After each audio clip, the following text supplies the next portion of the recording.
नमस्कार दोस्तों, आप सभी का मेरे अपने इस YouTube चैनल पर स्वागत करता हूं। दोस्तों, भारत का वो राज्य जिसकी मिट्टी में कविता और क्रांति दोनों बसती है, जिसे सोनार बांग्ला कहा गया, लेकिन आज उसकी पहचान राजनीतिक गर्माहट और तीखी बहस से होती है। जी हाँ, हम बात कर रहे हैं पश्चिम बंगाल की। आखिर बंगाल का राजनीतिक मिजाज क्या है? हालिया चुनाव ने क्या संकेत दिए हैं?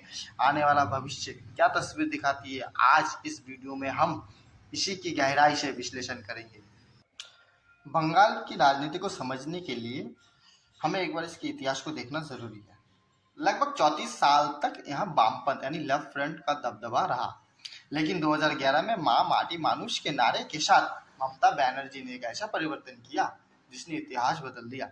पिछले एक दशक में तृणमूल कांग्रेस यानी टीएमसी यहाँ का मुख्य धुरी बनी हुई है, लेकिन विपक्ष की जगह अब वामपंथियों की जगह बीजेपी ने ले ली है।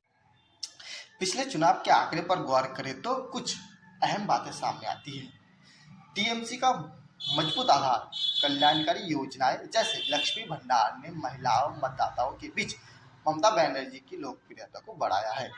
बीजेपी का आधार 2019-2021 के बाद बीजेपी ने एक मुख्य विपक्षी दल बनकर उभरी है, जिसका मुख्य आधार उत्तर बंगाल और जंगल महल जैसे इलाके हैं।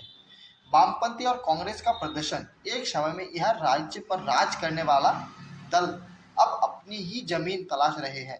हालांकि हालिया उपचुनाव में उनके वोट शेयर में हल्की बढ़त देखी गई है, लेकिन बंगाल की राजनीति केवल आंकड़ों का खेल नहीं। यहाँ कई बड़े मुद्दे हैं जो चुनाव तय करते हैं। भ्रष्टाचार के आरोप, शिक्षक भर्ती घोटाले जैसे मुद्दे ने शिक्षक को हमलावर होने का मौका दिया है।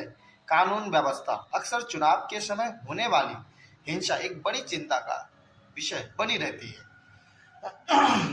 रोजगार और पलायन, युवाओं का राज्य से बाहर जाना एक ऐसा दर्द है जिसे कोई भी दल पूरी तरह शांत नहीं कर पाया है। अब सवाल है कि आने वाला कल कैसा होगा। 2026 विधानसभा चुनाव बंगाल के लिए निर्णायक होने वाला है।